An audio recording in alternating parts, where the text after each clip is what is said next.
And we could. This meeting is being recorded. Oh, there we are. Okay, well, this is going to be the power group today. Both the treasurer and Grant were unavailable to come to the meeting, so we're going to make all the decisions today. Awesome. So with that, I'd like to officially call to order the meeting and ask, hi, Joe. Hey, afternoon, y'all. Good Good afternoon. afternoon. Ask Joe and Christy if you all had an opportunity to review the minutes, and if so, did you have any questions? I didn't have any questions. No questions. All right, may I get a motion to approve the minutes then? I'll make a motion. Second. Awesome, thank you.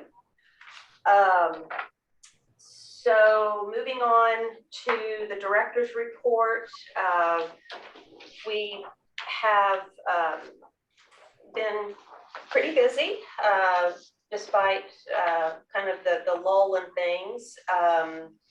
Most notably with presentations being more in person, which has been very, very nice. Now, however, we have still done some virtually.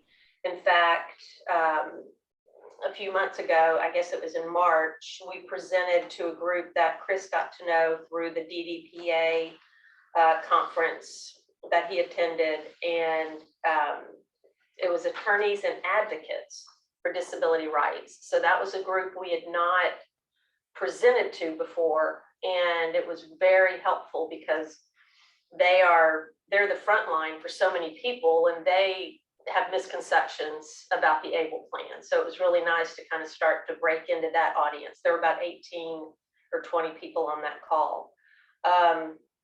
We also had an opportunity to present to the Conway County Center for Exceptional Children, the executive director. And again, that was a great connection. She was very enthusiastic about the plan. And of course, with her, we were also talking about the rep payee opportunity coming later this year. We presented to Project AWIN, which I believe both of you all are familiar with. And it was, there's 6 executives. So it was, in all honesty, it was something they needed to do some training in order to apply for a grant that helped sustain them. So we were happy to be their excuse because, again, it put us in front of key people. Then last week, we had a really good meeting with the director of the Project Search program for Access. She was great. We're hoping to get some more kind of one-offs. It was one of those presentations where at the end she could think of people that would benefit from having heard this, and so we said we'd be happy to come in person or do another presentation. So, and then we also have some asks out to the AEDD and Easter Seals that we have not heard back from yet. So just a lot going on, a lot of outreach that we're very excited about. And of course, with Project Search, Joe, your name came up quite a bit because her name was Riley. Last name was Riley. Aaron Leach. Aaron Riley Leach is who we met with. So We have a contract with them to provide services to our clients, job exploration, pre-employment transition services, things like that. So we see them all the time. I just didn't even make the connection. So yeah, y'all getting in front of them, you got the right people and the right mix of our clients. Yeah, she was asking very specific questions, and it was obvious with her questions she was thinking of particular people. So we even said if she wanted to initiate an opportunity for us to talk to the parent or the caregiver of whoever she was thinking of, we'd be happy to do that. So that's what I was just about to recommend, is make sure the parents get involved in that conversation too. that's what she was. Yes. A few other things. Chris attended quite a few fairs and manned tables at Jacksonville High School had a transition fair where they focus with moving people to the workplace and out of high school. And so he attended that, as well as the resource fair, which Joe turned us on to, for the school of the deaf and the blind. And then, of course, the DDPA conference that we attended, or that he attended. Meetings, Grant and I went to a census. Well, I was thinking, sorry. So Dave's company, a census, is housed in Boston, Massachusetts. And so Grant and I went up and met with the census as well as Vanguard to talk about both the ABLE plan and the 529 plan. So that was really helpful, just to kind of connect some dots, see how everybody worked together. And I really enjoyed that. And then 2 weeks ago, Chris and I were down again with Dave and John in San Antonio for industry meeting. There were probably about 500 or 600 people down there. So it was obvious everybody was ready to go to a conference. But we met with a lot of our counterparts who head up ABLE plans in other states. So as you can imagine, there were sessions where people were talking about things that worked and that didn't work. So that was helpful. And then August is National Able to Save Month. So we're planning on coming up with a few social media kind of promotional social media posts. And once we have them, we'll reach out to both of you to ask if you would consider sharing them, liking them, whatever people do to increase the viewer. Then this new hierarchy, if you all remembered our last meeting, we talked about approving adding rep payees to the hierarchy. And so that goes into effect for our plan on July 1. So we're currently doing a lot of behind the scenes work with the census to get that up to speed. And that, I believe, is the end of my director's report. Do either of you have any questions? You said August for that Able to Save? Yes, yes. And we'll reach out to you guys when we have, we're meeting, I think, after the 4th to brainstorm some social media posts. But yeah, August is Able to Save month. So we would appreciate y'all helping us with that. And I'll just add, Fran, if you don't mind, if you guys, either one of y'all need kind of any ideas or something for your own social media pages for your organizations, feel free to reach out and I can help y'all with that too. Stacey, I may put you in touch with Chip McAfee. He's our communications director, and he could take that stuff for us and work with you to get it out. That sounds great. Amy Webb is DHS. Oh, you know Amy. She just mentioned Amy Webb. Yes. Yeah, I that's worked with her a long time ago. Okay. She's the DHS communications person. Okay. And Joseph, who was, what was the name of yours? Chip McAfee. Okay. Thank you, Bev. Sounds good.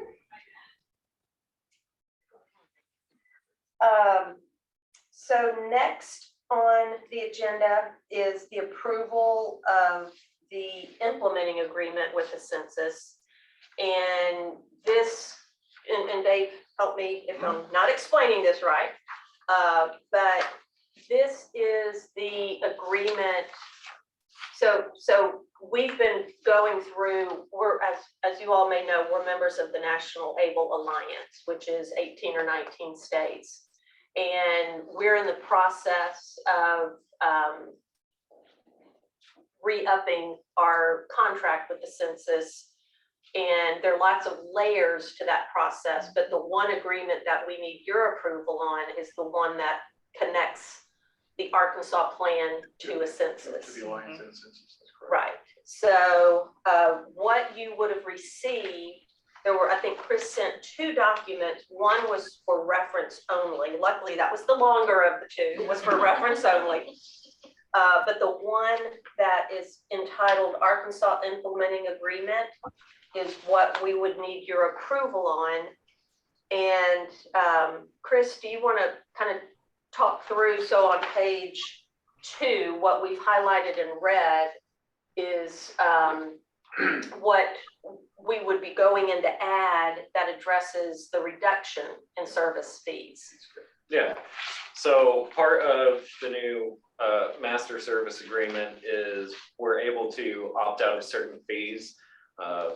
You know, Arkansas having an appropriated budget, we could not opt out of all of them, but one of the ones that we could opt out to is printed materials. So Census would still be responsible for designing the printed materials, but we would get a $2 reduction per funded account per year. Well, I say reduction, it would actually be a rebate that would come back to us on a quarterly basis that we could then use in other ways to help promote the plan. Right. And before we checked into that, we did consult with some local printers just to make sure that the price point we would get for printing the pieces here would be, quote, a better deal than what we would be paying. So that's why we felt like this would be a good way to put more money back into the program.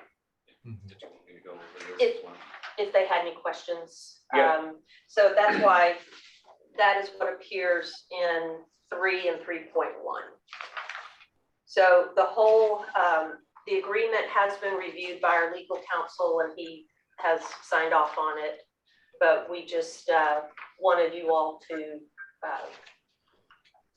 say that you agree.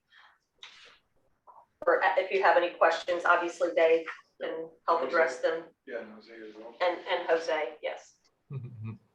This is Joe. It looks good to me. I don't have any questions.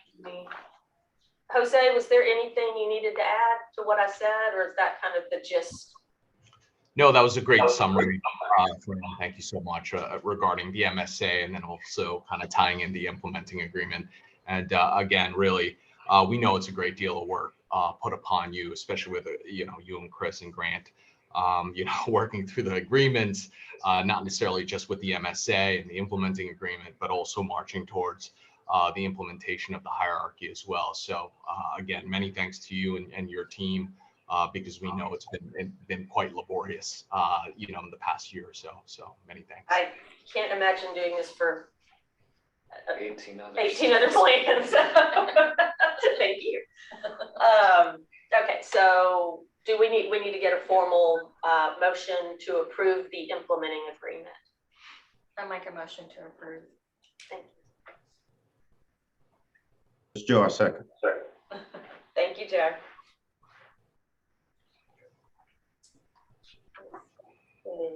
All right, well, I will now hand the reins over to Dave, and I failed to introduce our guest, John Park. I don't want to interfere on your territory, but in case Joe is wondering. Sorry, Joe. Yeah, John's a holdover from our 529 meeting, but He's his ride to the airport, is what he's trying to say. Yeah, it's very self-serving. But yeah, but John and his company BlackRock have funds in the Able Alliance, so it's always good to have him. And he does make appearances from time to time with the Alliance to talk about those investments and how they perform. So I have him on board, and I'm thankful for the ride. Good to be here. So Fran, we've updated this. This report is a work in progress. If you like slides, let me know. If you don't like slides. What did you? I had it pulled up to share. It's up to you. Yeah, go ahead. And we'll start off with the. So so this is, what is this? Yeah, this is it. That's it. Okay, well here, let me give you the color copy then. Yeah, there should be 2 color copies. No, you. No, me? Yes. This. Yeah. Oh, okay. Let's go down to the assets. So I just note here, we tried to add some history here so that it would give you something a little more relevant. So we included 2021 and now we're charting 2022. Just want to point out there is about $1 million increase in assets, I should say $1 million, in total assets between May of last year and May of this year. So that's we're on the right track there. It is interesting that, and I said this on the last time, that you don't see that dip. You don't see the dip since the beginning of the year that you saw with 529. So it's pretty amazing. And a lot of that is because they're in the checking account and not invested in the equities market. But no offense, John. But that's just a lie. That's okay. That's okay. Let's go to the next slide. So if we look at assets by investment option, again, trying to add some relevancy to this so that you have something to contrast with. We added a column for the alliance level. So that last column is how the alliance overall looks as far as investments across the different options. I circled two, the moderate option where you guys have 3 times the assets, percentage of assets invested, as well as the growth option where you only have 50% as many assets invested. So I'm not sure what to make of those two things, but I do want to point out that moderate and growth do seem a blowout of whack compared to the rest of the alliance. An aggressive option is the moderately aggressive option is also a blowout of whack. But What do you those think that two- might be? Do you think it just boils down to perhaps just flat out education in which one to invest in, or? Yeah, it's a great question, and I really don't have a really good reason why people are putting substantially more assets in the moderate, the moderate investment option. It's just really interesting. It's kind of middle of the road, right? You got. That's what I'm thinking. The word moderate. Yeah, they just go kind of becomes the default. Yeah, I'm not sure of that, but we can look into it further and see how that's trending. What do you think, Jose? Anything jump out at you? Yeah, that's a great question. And I think you're spot on, Fran, which is it is a moderate option. And what we found, even not necessarily with our internal account owners, but also through the learnings of TMTS, those of you who attended, there was actually one session specific to investment lineups. You know, the ones we established in 2016, are they still relevant as we speak today? And we found not necessarily just with the National Able Alliance, in particular, specifically Arkansas, but across the board, we found that there is certainly loss or risk aversion for these particular account owners, right? Which is, again, fear of being in the market, fear of losing, you know, the savings that they do have. So again, I think what you see here with the checking option, the fact that you have 24%, is a clear indication of pretty much across the industry. Again, the outlier here is the moderate option with 34%. It would lead me to believe that Arkansas investors are probably a little bit more game for let's say risk and seeing how the market goes, but it's not necessarily swinging one way, which is let's go aggressive or conservative. It's almost, hey, let's see what this market is about. Let's test this out. You know, again, pure speculation on my part, but I imagine it's, as you could see, a great amount of assets in the checking because there is such loss aversion there. And then, and again, a great jump in moderate, which is, okay, let's see what this market really is about. Are we able to gain any sort of earnings by investing in that moderate option? Very good. I do believe also all of our DCFS able accounts go directly into the moderate. Okay, That's well, that the would be a default huge, enrollment. that would be a huge, that's a great point. Thank you for that. As well.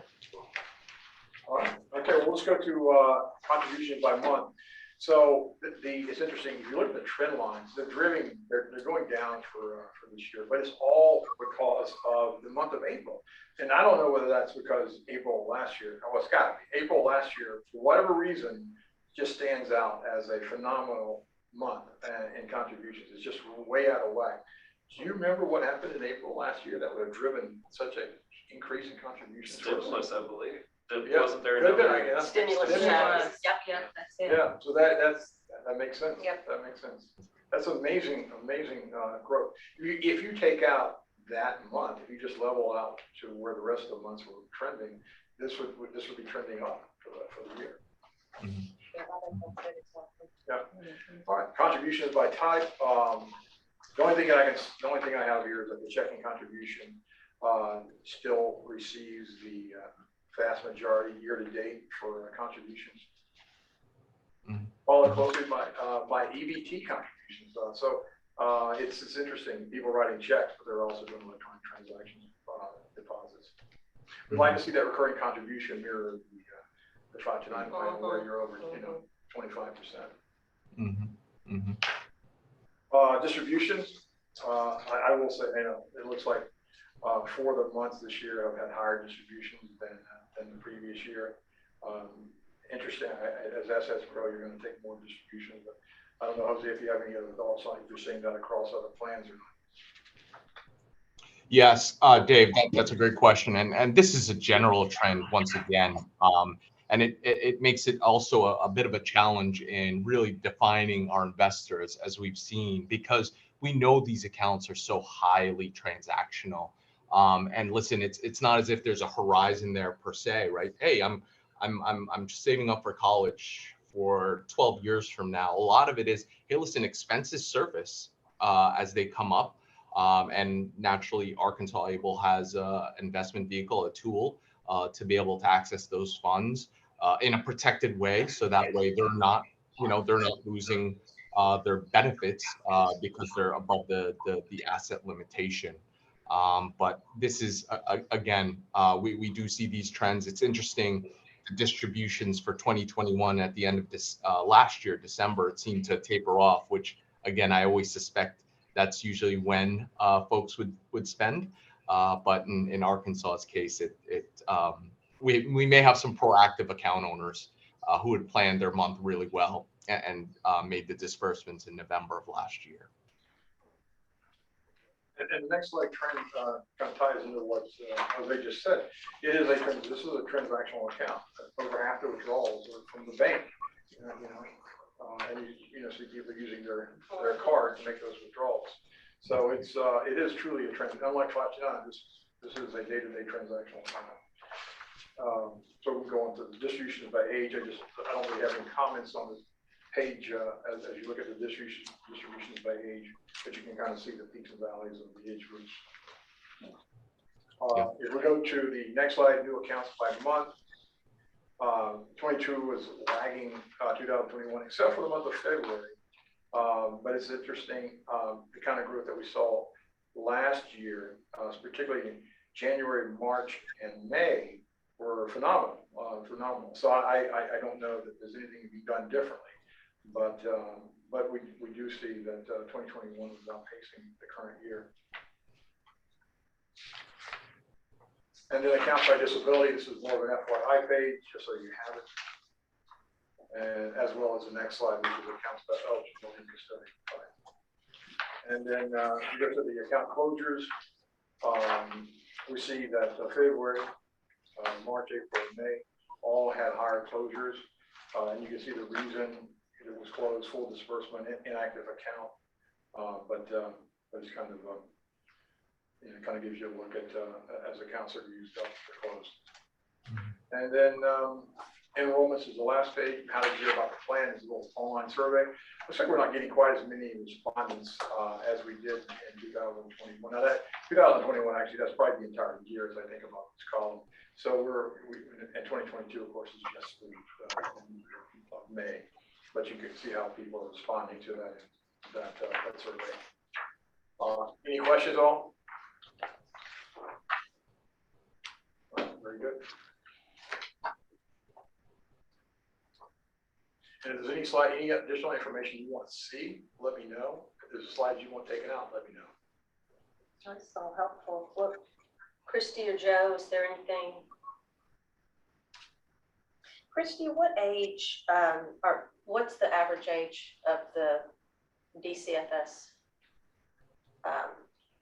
families or individuals that benefit who are in the ABLE plan? Do you know? We could probably follow up and ask Julie. I was just curious if they fell into that 17 to 19, or well, no, it wouldn't be. It'd be. I mean, because after 18, they're not with you, right? They can stay. They can stay up to 21 Okay. under certain circumstances. Okay. And I mean, there's such a wide variety of age Yeah. group.